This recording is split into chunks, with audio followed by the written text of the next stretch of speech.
Yo, YouTube. No green screen today because it's kind of it. Like, listen, it fucks up. It's a whole process. Look, if you really wanna, nah, I don't feel like doing all that. But yo, YouTube, oh, ignore this. That's for when I'm playing video games and losing. Um, got a reaction that I just saw. As you can see, as I typed in 2000's F1. I was peeking at this, saw it on my feed, and was like, "Ooh, that might be great to react to," since I know nothing about F1 history really, besides what I was told, but nothing really in detail on each era. And I wanted to get acquainted with 2000's F1. So we'll see. Um, what's his name? Mike Schumacher, Michael Schumacher. I've heard that name before. I'm guessing he's like the Michael Jordan, Tiger Woods, um, Federer of F1. Let's find out. Engines. 911 Prime Jensen, the first driver to press the DRS button. That's a long middle name. God, the 2000s was such a great time. Okay. I mean, 4-year-old me remembers Crashgate clear as day. I was so fuming on that day, I probably ate a Lego brick. Okay, so maybe my memory of the 2000s is pretty weak, considering I wasn't even born for some of it. And my F1 knowledge at the time didn't expand much further than being absolutely convinced that this little line on the F1 logo was called the hair. Seriously though, what the f was that part of the logo meant to be? I mean, I get the 1 is in the middle of the F and the hair, but what is it? Is it meant to be fast lines, or is it Oh, I literally thought just a that I thought hairbrush? that red thing was Anyway, the what I one. can do, thanks to the time machine that I definitely own, and the internet that lets me look up things from the past, what I can do is summarize in around 15 to 20 minutes of me yapping all about the 2000s. Editor, I want to apologize. In the hockey video that I did, you didn't say anything about the length of the video. And you know what? This is growth here. Can we get a round of applause for the editor? Round of applause. Now I don't know if I have space enough to record this video, so I'm gonna stop pausing so that we can get back into it. Because I don't know if my computer has space enough for me to keep. Whether you already know a lot about it and just want a quick refresher in a funny way, or whether you actually want to learn something, in which case you may be in the wrong place. So let's take a look at the huge changes that defined the decade and how it led to modern Formula One. And what better place to start than probably one of the most memorable aspects of the 2000s, Ferrari's total dominance of the early years. Do you know many Ferraris? No. They race on the European circuit. I'm in the Piston Cup. What? Luigi follow only the Ferraris.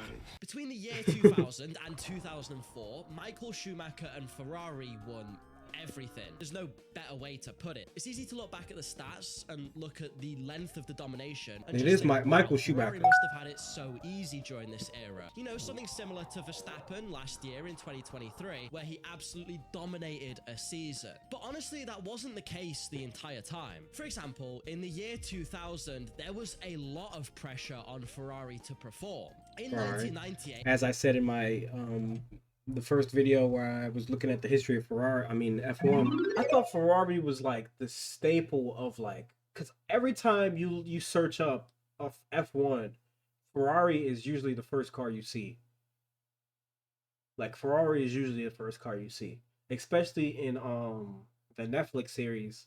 Like they were spamming that in the title screen until season 2, and they changed it up. But damn, that's crazy. I didn't know they were fucking up. I didn't know they were fuck. I had this joke. I had this joke going on where I was like, wow, if Ferrari is being stapled as like the team to beat in the pit, like they must have like a freaking drill team type of lineup when people have to get applied for the to be a part of the crew for pit stops or whatever you call it. I don't really know the correct terminology. I'm not gonna lie, but I guess not. They be fucking up. Ferrari is literally like the face of F1. Like that's the first thing you see when you get into F1. Honestly, it's the first thing you see. Like dead ass that bright red car and their pit stops. So like, I guess we'll see why they're held to such high value. Hakkinen had beat off Michael. No, that I can't use the word beat off. Hakkinen had taken the championship over Michael Schumacher. Then in 1999, Michael Schumacher entered Skate 3 Hall of Meat mode and shattered his legs into a million pieces. So it was up to number 2 driver Eddie Irvine this time to put up the best title fight he could, although his chances were pretty much scuppered by the time he had a 50-hour-long pit stop. Jesus Christ. Ferrari, poor strategy since 1999. Das Auto. So going into 2000, Ferrari was starting to get concerned. I mean, there's only so much the managers are going to put up with when the results aren't being delivered. They'd hired on Michael Schumacher in 1996 and hadn't received the results they wanted since that time. Especially considering going into that, they built the whole team around Schumacher, so they expected him to perform. In 2000, the battle was fierce between Hakkinen and Schumacher, with the penultimate round being where Michael actually managed to take the championship finally for the Ferrari team, and that would secure his 3rd World Drivers' Championship and his first for Ferrari.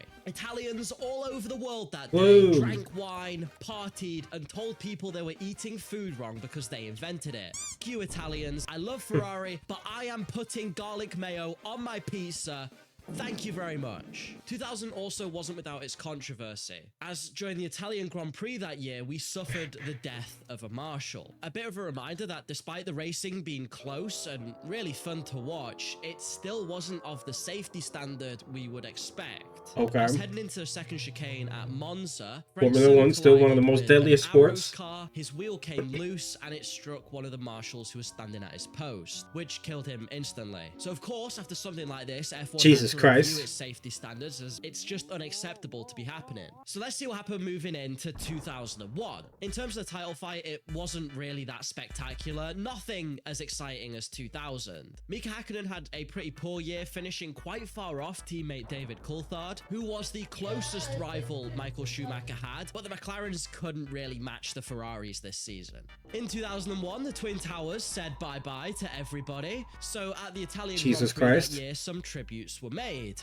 A race which, incidentally, Williams would go on to win with Juan Pablo Montoya. And at that time, former IndyCar driver who'd moved to F1 with actually quite a lot of promise. So just remember that name for a little bit later on. And now let's also talk about my main man, Fernando Goat Alonso. There he is. What do you have to say, Fernando? Ia beber slowly poisoning you carbon monoxide. What the fuck? Now, in 2001, this goat right here, he made his F1 debut. And he was driving for a team called Minardi, which, if you don't know, were absolutely awful. I mean, seriously, you'd be better off putting a pedal bike on the grid and trying to race the other teams. They were just atrocious. Alonso's best results were to finish 2 laps down from everybody else, as his worst results were Jesus just Christ. the car blowing up before the end of the race, which happened quite a lot.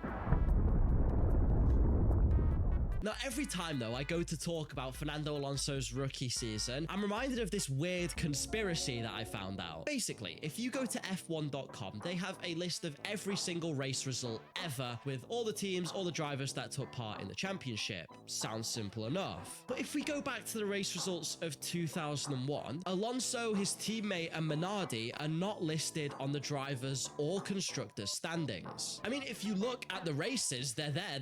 They're listed as finished. Minardi, Alonso, everything is normal there, but I have no idea why they aren't on the constructors or drivers standings. I mean, as far as I know, they weren't disqualified that season, but even if they were, F1 tends to still leave you listed. For example, Michael Schumacher in 1997 or McLaren in 2007, which we'll get to, it still lists them on the standings. If you do actually know the reason as to why this might be, please put it down in the comments because I'm really curious. Otherwise, I'll just send my ass over to the Joe Rogan podcast. Anyway, Alonso performed pretty well that season. I mean, if there is a conspiracy, maybe they were so, I mean, I don't know. Was given the Renault reserve seat. What am I watching? The hilarious guide to 2000's F1.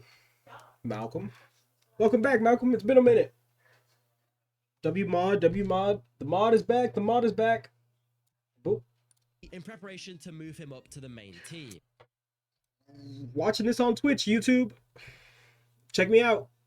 Oh yeah, in 2001, we also had another Marshall death. Oh, wait, that's not really a good thing, is it? Yeah, this time a wheel flew off Jacques Villeneuve's BAR car and struck a Marshall during the Australian Grand Prix. Jesus Christ. 2 years, honestly, even at that time, was completely unacceptable for Formula One. F1 actually started to crack down on the wheels being able to fall off the cars in a crash. And that's why after these incidents, even to this day, you'll see whenever an F1 car crashes, there always has to be something That boy airborne. wheel attached, as they are one of the most dangerous parts of the F1 car that can go flying off.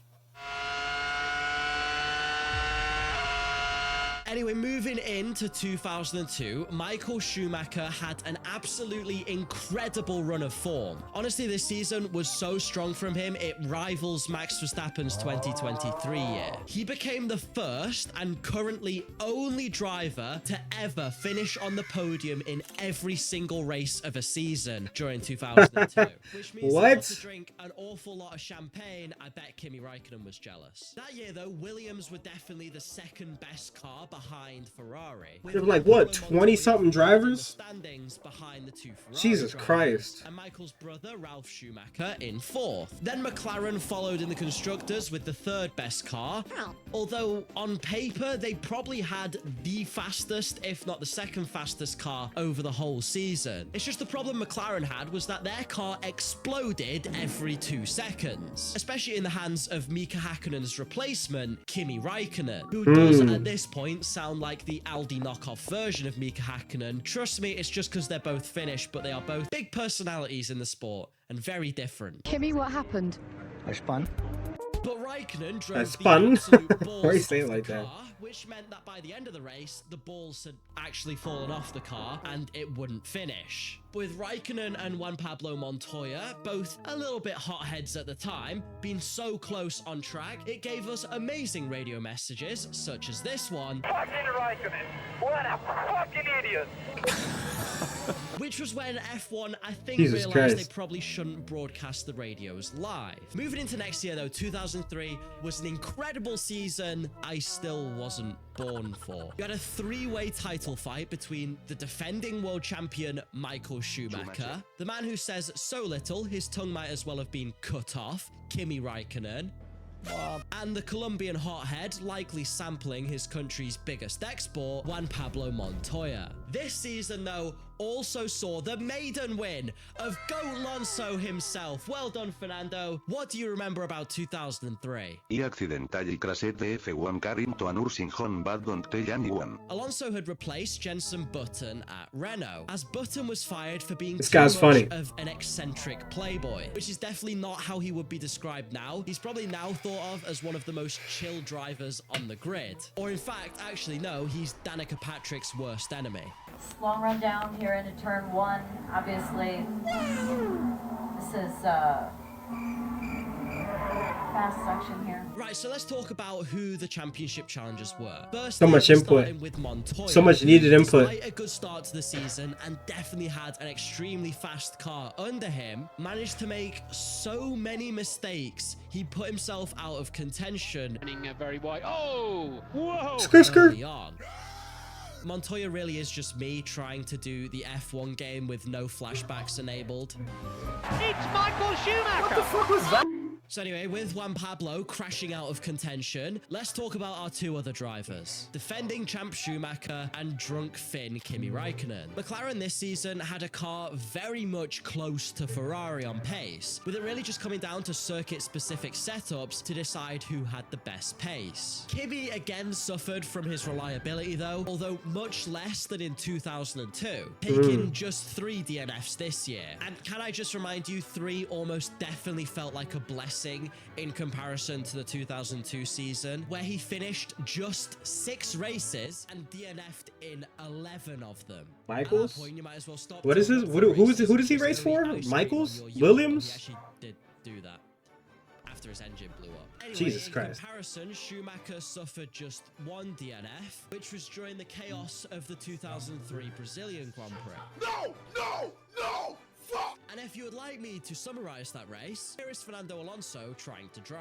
One lap. So Martin, I have to interrupt you because the Jordan team are bouncing up and down in the pit lane. Fucking The images hell. there of that incident of Alonso. Genuinely, at the time, that was a really scary crash, though, for the drivers, and it was a bit of a chaotic race. The race win was actually given to Kimi Raikkonen, but we then found out that was the wrong person to give the win to, and the actual winner was Giancarlo Fisichella. Due to a timing error, the FIA had got it wrong, so Did they Raikkonen correct had it? to give Fisichella the trophy back at the next race. It's pretty funny. Anyway, despite Wow, Schumacher's that's pretty poor crazy. finish in the last race of the season, I mean, I wouldn't have he gave a managed fuck to after that finish chaotic just ahead fucking of race. Raikkonen by 2 points in the standings. I don't know. We got second place again.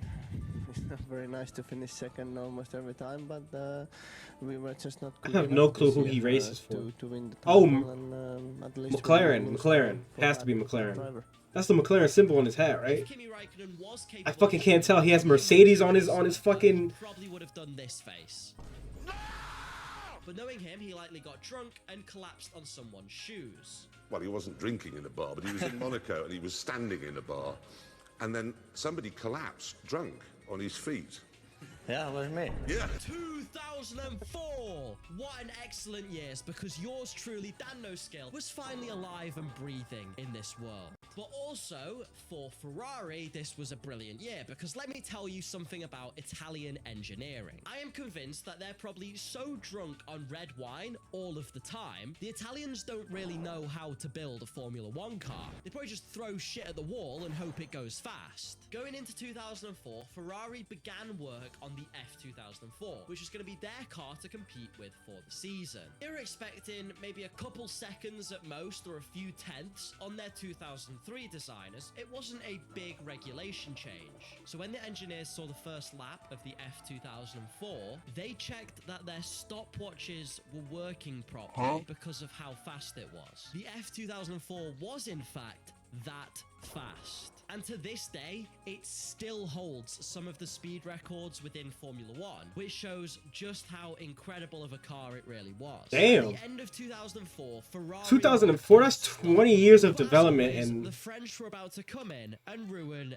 everything. nobody at least was if able you're to a create a Ferrari rocket fan. ship like that. Fernando Alonso, Lord Alonso himself, 2005 was the year of Alonso, and of course the French outfit of Renault. We're used to seeing Fernando as the oldest rookie on the grid, but during this point in his career, Alonso was genuinely seen as the young man in Formula 1. In fact, in 2005, he That photo is became the hilarious. youngest Formula 1 world champion ever at that point. It's now Sebastian Vettel who holds that title, with Lewis Hamilton in second and Alonso in third. But at the time, Alonso was very, very young for a world champion, evidently.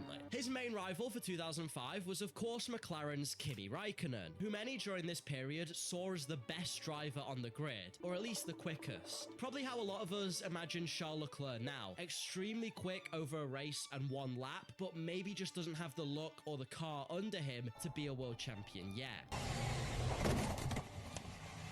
I am stupid. Kimi did manage to overtake Alonso this season, just sadly for him whilst Alonso was going for a run. Look, they are running. Alonso's old as fuck now.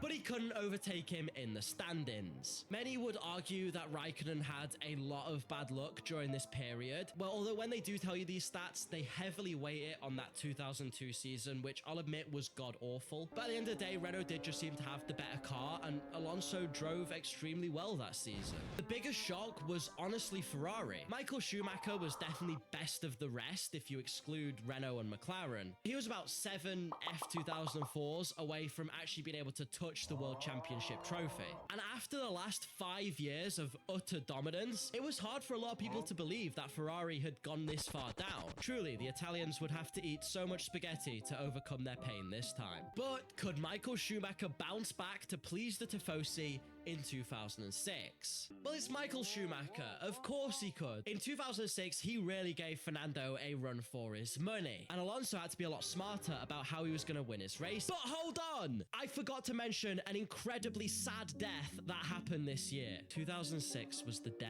of the V10 engine. The screaming, piercing, Thought somebody else just deafening died. What the grandma hell? when you watch the TV, noise of the V10 engine was no longer in 2006. and instead this year engines were replaced with V8s. Well, apart from Toro Rosso, because basically they were Minardi in 2005 and Minardi were going bankrupt, so they went to FIA and were like, please let us run a V10 for 2006, we have no money. And the FIA, okay. But then Toro Rosso bought Minardi for 2006 and the agreement was kept, so Toro Rosso actually ran a V10 engine. So I suppose 2007 was the real death of the V10.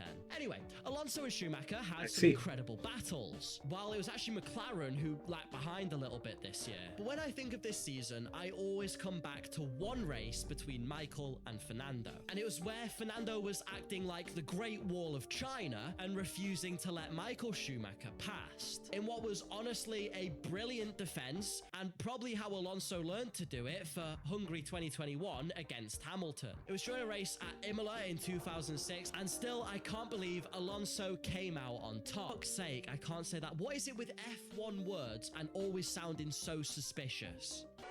So Liuzzi gets a fair enough start, but he's already got Massa coming inside him. Alonso edged out Michael Schumacher. You know what? Forget it. Alonso won the championship. And with that, Michael announced his retirement, hung up his racing boots, and left the sport. At least for the rest of the 2000s. He came back in 2010. You know what else happened in 2006? My man, Jensen, the first driver to hit the DRS button, won his first ever race. Because here, in his 113th Grand Prix start, he's proved the critics That wrong. vehicle looks like a fucking TIE fighter. Grand Prix, he's done it! Jensen Button wins the Hungarian Grand Prix! What the fuck? That bitch look like a fucking relatively uneventful season. I think I said that right. Spygate, Hamilton versus Alonso, and Raikkonen replacing Schumacher. Oh fuck me, this wasn't an uneventful season, was it? As we head into the latter half of the 2000s, I'm gonna quickly ask for your subscription, because Jesus Christ, if you can put up with me yapping for this long, you might as well just subscribe and watch the rest of my videos, because hey, hold on now, chat. Kind of insane. Hold on now, chat.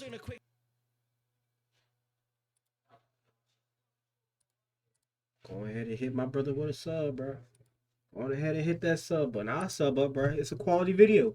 Even though your jokes is a little crazy sometimes, it's a quality video. I watch one of his early other videos.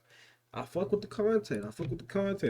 Gotta support. These guys, the channel members who and while you're at it, why don't you hit that out of full screen button, move that mouse a little bit down, watch the jewels, press that subscribe and that like button for your brother right here. Certified. Join the family, third cousin. The channel, and you can do the same from just 99p a month. It's a lot.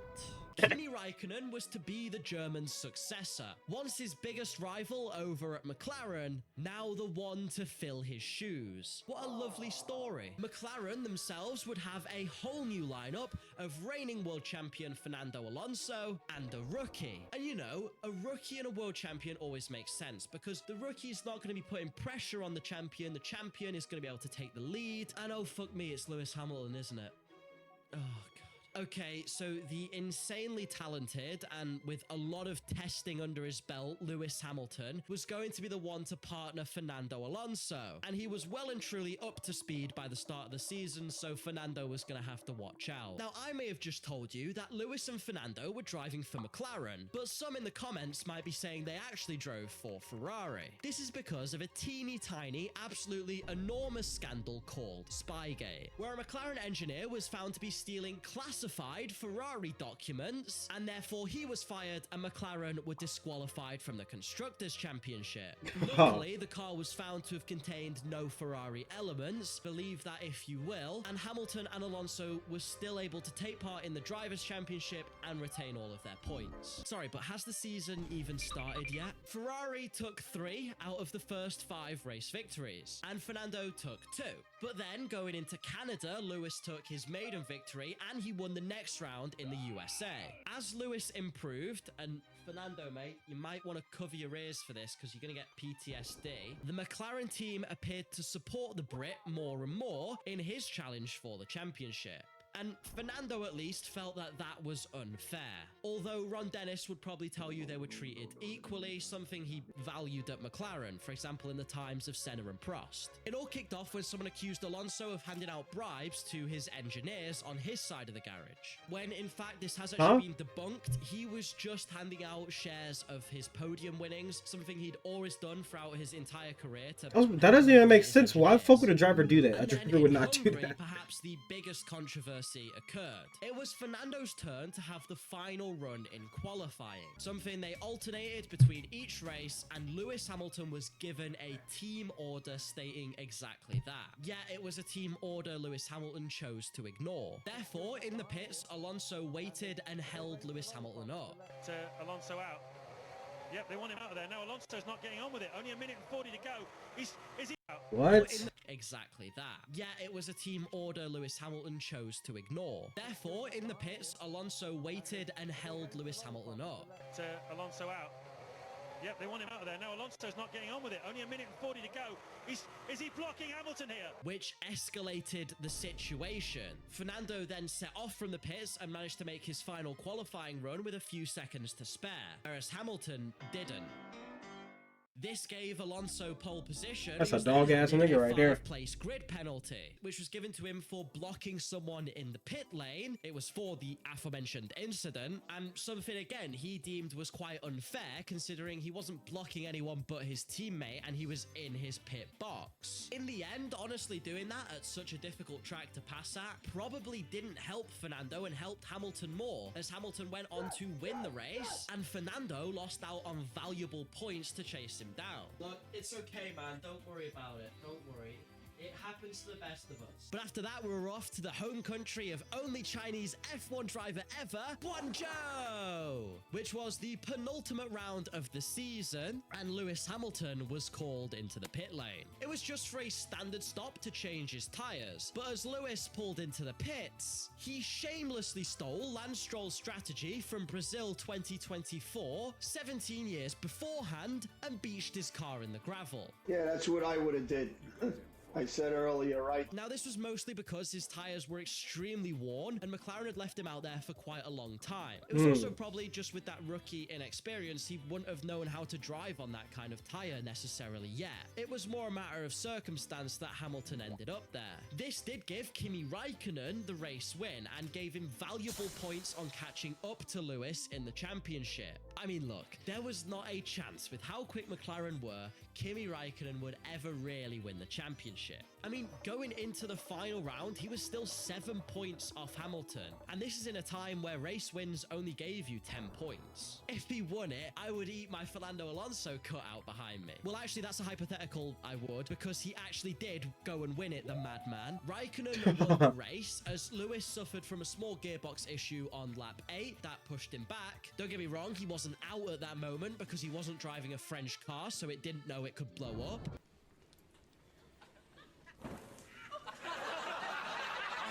That is typical. Why has it done that? But he would need to recover to 6th in order to win the championship. But this time, he only managed 7th. And with Fernando Alonso in 3rd, the two ended up behind Kimi Raikkonen in the championship. But Lewis and Alonso were tied on points by the end of the season. And you know what? I think Fernando and Lewis being tied on points is honestly the best way to sum up how that season went. They were so busy tripping up over each other and were so close on track, they let Raikkonen slip through the cracks and take what was definitely a well-deserved championship. Anyway, with their relationship as sour as those toxic waste sweets you find in the money-laundering American candy stores, British fans you will understand, McLaren booted out Fernando Alonso and sentenced him to Renault F1 car for the remainder of his McLaren contract. This is because they didn't want him in any cars that could be anywhere near as competitive as McLaren. That's not a joke or a jab at Renault, that is genuinely the reason as to why. And God, I can't really think of any punishment worse than driving a Renault. On to 2008, at least things would begin to calm down as the season was relatively uneventful. Oh, fuck, it wasn't. At this part of the script writing, I was starting to realize I'd bitten off a bit more than I could chew. But fuck it, I'm this far through, let's just get on with it. This season continued the McLaren and Ferrari rivalry we'd enjoyed watching through the entirety of the 2000s pretty much. But there should be a skibbity thrashing for such insolence as this. And for decades There was before boxing. Formula One, Hamilton, Hand in hand. Heikki Kovalainen, a pretty unremarkable driver, thank God, and I actually mean it this time, would make the McLaren lineup, whereas reigning world champion Kimi Raikkonen and Felipe Massa were the ones who were representing Ferrari. Now, you would assume the title battle would go down again between Raikkonen and Lewis Hamilton, but you may be surprised to hear Felipe Massa, someone who'd been pretty much thwarted by Kimi the year before, was going to be the one putting up a fight this season. Now, many F1 fans just chalk this up to Kimi Raikkonen being hungover from his celebrations of world champion the year before and not really caring as much as to how he did in 2008. It's more like a hobby for me, so obviously I don't need to do it if I don't want. But it was all really because of something called Santander Gate. I promise you there is just one more gate after this and then we're done. I really do promise. So around the Monaco Grand Prix of 2008, there began some rumors of big boy Fernando over here fancying the Ferrari seat. Who could really blame him? And McLaren's 2007 sponsor, Santander, were a little bit unhappy that the Spanish driver they wanted to represent had been dropped prematurely. You know, they were a Spanish bank, they wanted to back. I do hear that sponsors really, like, they can actually, like, they can change the way that you would pick out a driver. They're like, I'm not going to sponsor you if you don't, if I'm a German company, you need to have German drivers type shit, which is crazy that they have that power. I mean, money is power. A deep dive on this story, so if you want to know In the F1 real ins and outs of it, specifically, you can watch this video here, but this is just going to be a brief summary. Santander were also about to undergo a huge... If you want more reaction videos of me learning F1 and racing, or just me learning about a different sport,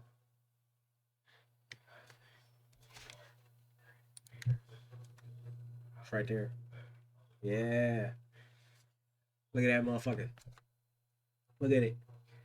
Crazy.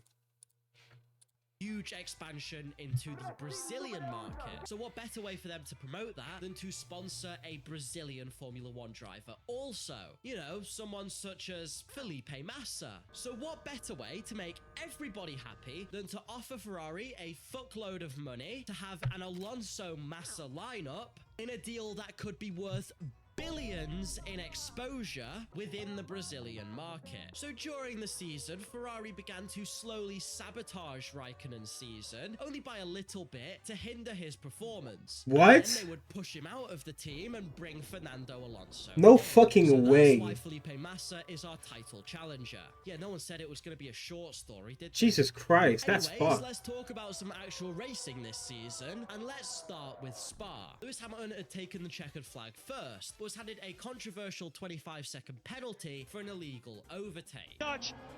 Hamilton will have to give the corner back. They're side by side. He'll have to have a go at him at last source. Play it cool, but it went wrong for him. Hamilton's through. They touch again. Amazing action here. Thank God F1 Twitter didn't exist in these days, or it would have been a hell site for weeks and weeks and weeks and weeks. And it already is a hell site. But going into Singapore, Felipe Massa really needed a good result until, of course, Crash Gate. This is my final gate, unless you want a video on fucking Watergate. At the Singapore Grand Prix, Renault were a little bit fed up with being mid, and fancied actually winning something for a change. So during the race, the team unexpectedly pitted Fernando quite early on, and then, rather conveniently, their other driver slammed into the wall, which brought out the safety car, and with Alonso leading the pack, after a bunch of pit stop chaos, he was in first. And after that, he then went on to win the race. Okay, so the race was fixed. That was obvious. And they did a pretty shitty job of hiding it when Piquet Jr. practiced his crash during the formation lap. That's crazy. Yo, these niggas be sneaky, bruh. Straight evil sneaky though, bro. Like mad, like mastermind evil sneaky. Felipe Massa's fuel line had got caught when they were releasing the car, which meant he drove off with it still plugged in, and it cost him a bunch of time to get that removed. And from there, his race was essentially ruined. And that, kids, is why Felipe Massa wants that. Hold on, chat. I got a phone call. 1 second. Hello? Okay. That race discounted from 2008, which would give him the F1 Drivers' World Championship for that year. But that's a whole other story. Going into the Brazilian Grand Prix, it would again be the season finale, and therefore it would decide the fate of the World Championship. Much like last year, Ferrari were on top during the race, and Massa took the race win, and when he crossed the line, Lewis Hamilton was in 6th place. Now this year, Hamilton needed to finish in P5 in order to win the championship, and P6 he would lose it to Massa. Of course, with about 3 corners left and Hamilton in 6th, there was absolutely no possible way he was going to win the championship. The Ferrari garage, rather expectedly, started to celebrate. Then, on the last corner of the last lap, the driver in 5th, Timo Glock, who was on dry tires, encountered torrential rain, was driving extremely slow, and Lewis Hamilton on wet tires was able to pass him for 5th place, and therefore the championship. Slowly. It is, it's gone. Oh my goodness me. And also spawned in my absolute favorite clip ever of a Ferrari driver slamming his head into the wall when he learns the information that Massa didn't win. Goddamn, 2008 was eventful. Let's see what Jesus Christ. Something quite easy. Oh shit. 2009 was another set of huge regulation changes, and we're definitely a lot closer now to being able to decipher the real impact the 2000s had on Formula 1 and how it changed the sport going into the 2010s. And 2009 really is crucial in that. There's also the fact that between 2008 and 2009, the real, actual important world suffered a huge financial crash, which, if you don't know, meant that companies weren't quite so willing to throw millions and millions of pounds at Roman Grosjean to crash their cars into walls. It led to quite a few sponsors and teams pulling out of the sport. Such as one example we'll be looking at, which was Honda. But Honda pulling out of the sport started a story that ended pretty insanely. In 2008, Honda's team boss, Ross Brawn, who was also responsible for Michael Schumacher winning all that shit we talked about earlier in the video, yeah, pretty clever guy, he told Honda in 2008 to instead focus their resources on the 2009 season, as the new regulations gave them much more of a chance at running near the front. Honda had listened to Brawn's advice, and when they pulled out of the 2009 season, they'd already pretty much built the car ready to run for that year. It just needed an engine. So Ross was like, "Oi, Honda mate, since you've pulled out like a sell us the company for £1 and I'll run it instead." And Honda just said, okay. And I'm not joking when I said £1, which for all of you Americans who watch my videos means £1 Great British pound. Honda really sold the team to Brawn for just that, making the team the now all-new constructor Brawn GP. Now Ross again tried to bargain with Honda, asking them pretty please can they supply the engines, as again it was something they'd already nearly finished. But this time Honda said no. Fuck you, said Ross Brawn, who was actually the fuck you guy, and instead managed to get an engine deal with Mercedes, even though the car's chassis wasn't built to accommodate that engine. All of the teams did also pip in a little bit to help try and keep Brawn alive during the off-season, in a bit of a coming together we'd never really before seen in Formula 1. That's probably because they didn't expect Brawn to do what they did next. With a driver lineup of Jenson Button and Rubens Barrichello, Brawn absolutely dominated the start of the season. Over were the days of Ferrari and McLaren. They were the new top dogs. 6 of the first 7 race victories went to Jenson Button, and just 1 went to the man who proved to be his closest rival, a young man named Sebastian Vettel, who was driving for an energy drink. Yep, this was also the year that Red Bull really started to come into their own. Goodbye McLaren and Ferrari, Hello, brawn and heart palpitations in a can. However, with the limited budget, Never heard of brawn in my car life. really started to fall to pieces. And when I say fall to pieces, I mean in the literal sense. During a race in Hungary, a part of the brawn car of Rubens Barrichello, a spring, flew out from the back and struck Felipe Massa in the head. It literally pierced through his helmet, and had it been a millimeter in the wrong direction, he would have died instantly. Thankfully, Felipe Massa did survive the ordeal, but had to sit out the remainder of the season. In the metaphorical sense, Brawn's car also did continue to fall apart, because they just didn't have the budget to bring the upgrades teams like Red Bull could. And after Jenson Button's winning streak, the team could only manage 2 more wins with Rubens Barrichello. Jenson, my friend I'm going to pee in Fernando's seat, Button, was clearly also starting to feel the pressure of potentially being a world champion. Lando, we can be world champion, I said. Please, Lando. Lando! As some poor results actually began to allow Vettel to close the gap towards him. However, bruh. in the penultimate round of the season, which was again So Brazil, defeated. Button drove an absolutely phenomenal race to go from 15th 16th to 5th, and that allowed him to well and truly wrap up the Drivers' World Championship. And Brawn became the first ever team to win the Constructors and Drivers' World Championship in their first year of asking. The only other time that's been possible was when I set the AI to 0 on my F1 2023 My Team career mode. Even though Pastor Maldonado wasn't much fucking help as a teammate. But 2009, in an almost poetic way, set up for what the 2010s would be like. Red Bull was the top dog for the early 2010s. And Mercedes, which is the team Brawn was sold to for 2020-10, and were largely the same staff, would dominate the latter half of the decade. So the 2000s actually came to be this sort of final glorious piece of time where we got to see McLaren and Ferrari really duel before ushering in a more modern era of F1 that we're used to now. Also, Renault sometimes managed to remember how to build a car during that time, with the occasional Williams appearance too, who had been dominating during the 90s. Don't get me wrong, the 2000s had some downsides too. Poor safety, especially at the start of the season with the tyres, and even at the end with the incident that happened to Massa. Some huge controversies like all of the gates, and barely any overtakes on some of the tracks. But there is a reason why it's considered one of F1's golden ages, and now maybe you understand that a bit more too. If you've made it this far into the video, I've got to say a massive thank you. And just quickly remind you to subscribe if you would like to as well. Okay. Being on podium for every race of a season sounds fucking insane. That sounds fucking crazy, bruh. And just not possible. That's crazy, bruh. I understand it now.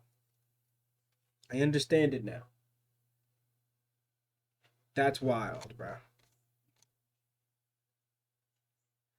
To view lots more content.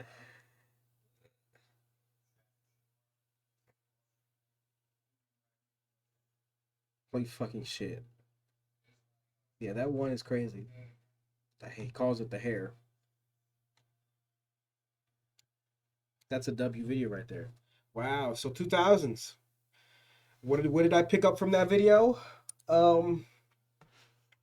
Michael Schumacher was a dog. Alonso was on the come up. Motherfuckers would be mastermind evil planning.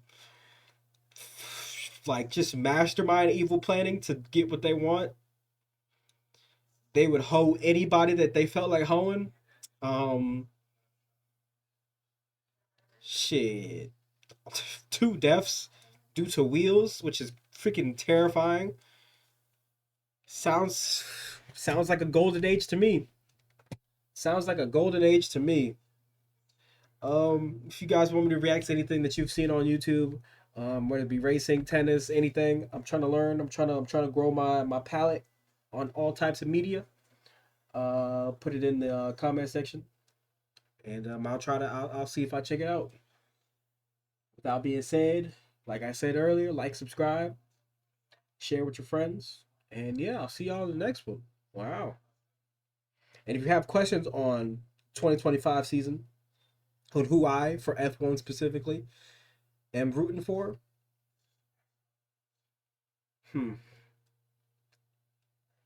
You know, I heard that whatever team you go for is the team all of a sudden they decide to lose. So I'll say I don't got an answer yet. I know what you're thinking. It's gonna be Ferrari and Lewis Hamilton, right? And Charles Leclerc. No, bro. No, bro.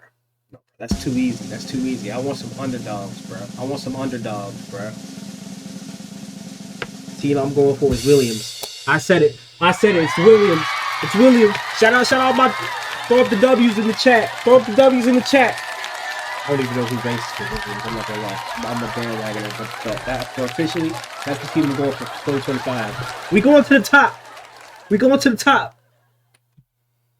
Yes, sir. Yes, sir. He gets it. Why you put the question mark though?